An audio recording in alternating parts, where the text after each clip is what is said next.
Hello everyone, welcome back. I hope your day is going well so far. During his acceptance address at the RNC convention, President Trump recently brought up Social Security, saying that if reforms aren't implemented, Social Security will suffer. Unfortunately, there will be security cuts of up to 27% for everyone over the course of the next 10 years. We'll go over what Trump stated in his address, as well as a lot more in today's video. But before we get started, would you kindly assist us by simply clicking the like button on this video, which always helps out with the trusty YouTube algorithm, and also think about subscribing to my video portal if you haven't already. Trump recently gave his acceptance speech at the RNC convention. While some people thought it was incredibly unifying, others didn't, so opinions varied. Opinions based on whether you loved or despised Trump.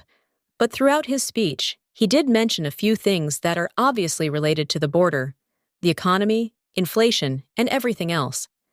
That's been going on, but he also spoke with Bass about Social Security, saying, "Watch this.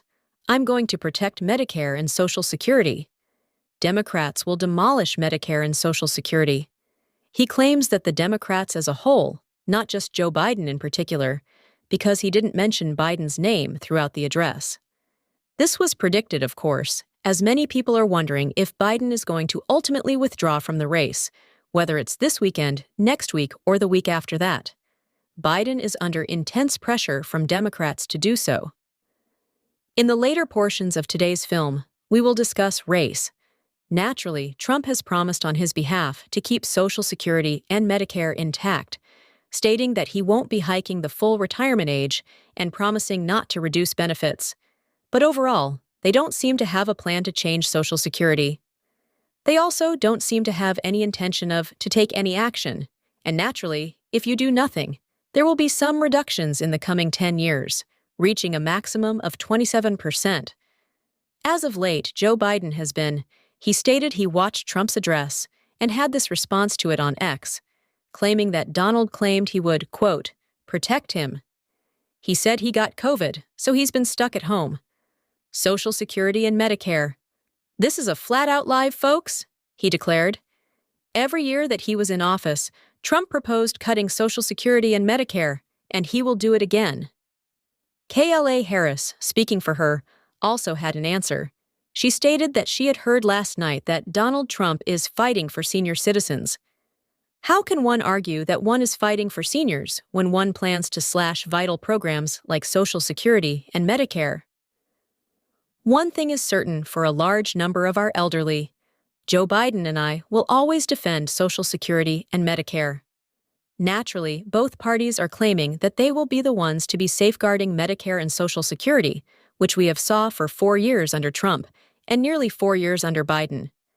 Both parties have reduced Social Security payouts, but what none has done is change Social Security, which once more, there will be reductions of up to 27% in all areas if nothing is done, touched, or altered.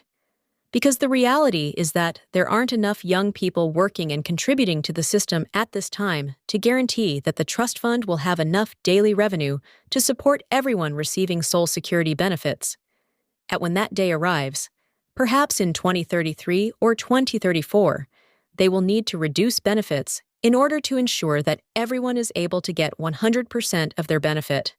For everyone, by up to 27% again. While they have some similar and some different opinions, one of the main areas of disagreement between the two parties at the moment is how they see war, Trump, and family. They don't actually support the conflict that is currently raging in Ukraine, or at the very least, they don't think that we should have to keep paying it, and J.D. Vance says that he believes that our Social Security fund is running dry at home, even if we're practically tossing $60 billion here, sending another $100 billion a few months later to fund their Social Security. The priorities are wholly inappropriate. Let's watch this tape. It is currently 61, but similar to Afghanistan, there will be another 61 after that, and so on. That's right, we will have invested $500 billion. This means that, before Trump takes office again, we will undoubtedly be required to rebuild the entire nation. This is in addition to the $200 billion that will be paid for military conflicts, An additional $300 billion will be needed too. By the time this is all over, we will have easily spent $500 billion on the Ukraine conflict, not to mention Steve. After we rebuild the nation, we have to pay for their pensions. Some in my area are advocating for the reduction of Social Security, arguing that doing so will push our grandparents into poverty and allow one of the Zelensky ministers to purchase a larger yacht. My posterior, once again, Steve, that's not occurring. And that's one of the main distinctions between Trump and Vance in Biden and Harris. Biden and Harris appear prepared for the war in Ukraine to continue. On is as long as possible, whether it means another year, a decade, or 2 decades. And they're quite content to just keep funding the war, even though $40 billion might not seem like a lot. If $40 billion is added every few months, it will undoubtedly build up and result in trillions of dollars leaving the country for Ukraine when we could be using this money, perhaps in the trust fund or the future of our nation. Should trillions of dollars be sent toward Ukraine or the trust fund for Social Security or other assistance programs? Americans at home are welcome to share their opinions in the comments section below, but keep in mind that Biden, Harris, Trump, and Vance have all stated that they would not be slashing Social Security, raise the retirement age, but ultimately, they don't have any plans to save the program or implement any kind of change. Nevertheless, one senator does have. He's definitely hit the mark with this concept, but regrettably, the measure he has out there hasn't even been put to a vote, despite the fact that he keeps renewing it. It's called the Social Security Senator Bernie Sanders outlines his expansion act here. I contribute to the Social Security Trust Fund, and you watch Social Security being funded. Republicans would claim that Social Security is insolvent, a specific number of years, which is untrue because the majority of the money is received every day. What is the solution? Well, it's difficult, and I have laws to do just that if someone in the average American earns $6 million a year, but many people make much less. For example, someone who makes roughly $160,000 annually contributes more to the Social Security Trust Fund than anyone else they know does since there is a maximum. If we raise the cap and require the wealthiest individuals to begin paying their VSH, we can reduce the amount of Social Security taxes that people pay. Currently, the cap is set at around $165,000. If you make more than that, you pay more than someone who makes $165. Carry out 2 tasks. First, we can increase Social Security payouts for all beneficiaries by a considerable amount. Secondly, we can increase Social Security's solvency by 75 years. That's the solution, Senator Bernie Sanders' plan right there, and he also went to X to say that 2 people, one making $16 million annually and the other making $160,000, both put in the same amount of. It is ridiculous that money is being poured into Social Security. In order to prolong benefits, the wealthiest must pay their fair amount, and the cap must be lifted. Please share your opinions and comments below if you agree with that. Proposal: would you like to see anything similar happen? Additionally, as I previously indicated, we're keeping an eye on Joe Biden, who may withdraw from the race within the next few days. It might be today or tomorrow that he decides to announce his departure. It all depends on whether he calls for a large news conference, which we can arrange. Essentially know what the press conference will be about.